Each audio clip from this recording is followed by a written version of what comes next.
ค่ะหนูชื่อเด็กหญิงนิชปาชมพูอ่อนชื่อเล่นชื่อโฟกัสค่ะวันนี้หนูจะมา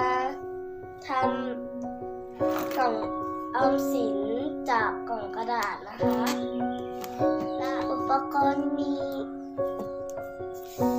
สี่เหลี่ยมจัตุรัส4 ชิ้นมีสี่เหลี่ยมจัตุรัส1 ชิ้นที่เจาะรูตรงนี้กี่เซนก็ได้และอันนี้เจาะรูตรงกลาง1 ชิ้น8 เซนติเมตร8 เซนวงกลมเจาะตรงนี้และรูตรงกลาง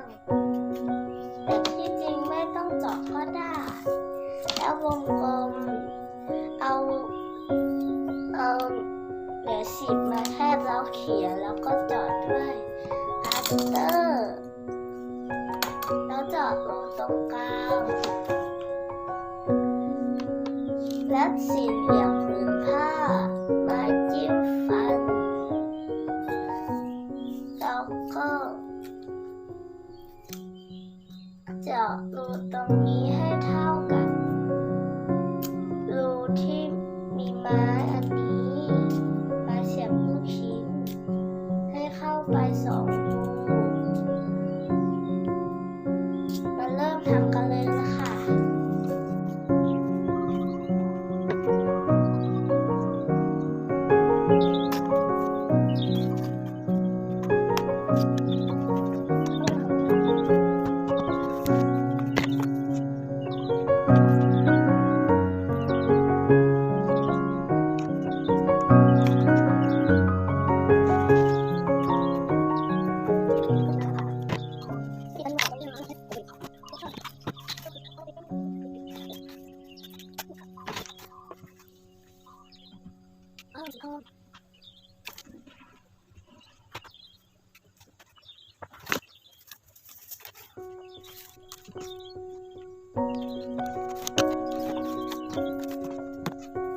ให้แกนอันนี้ติดกับ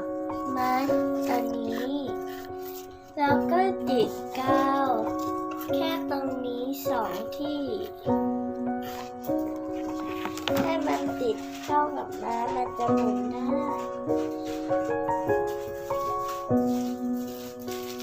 นะจ๊ะใช่อันนี้รอสักพักให้มันแห้งก่อนเร็วแม่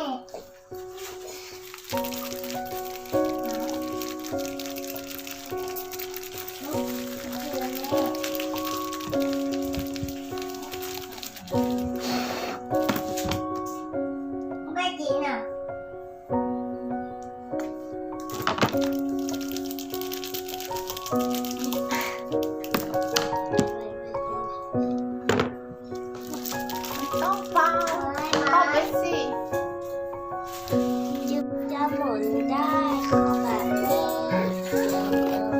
ว้าวเก็บนี่ออกแล้วก็ปิดด้านบนได้เลย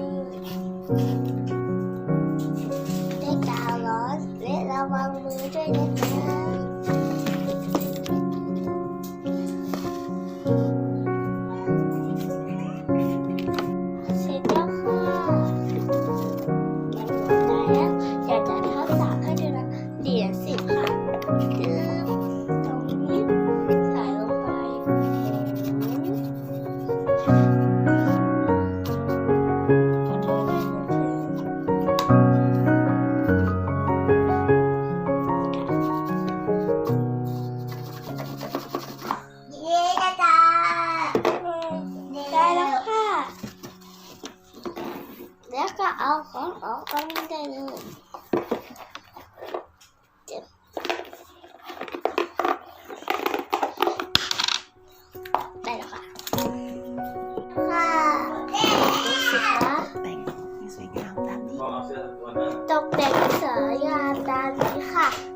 ดูสิ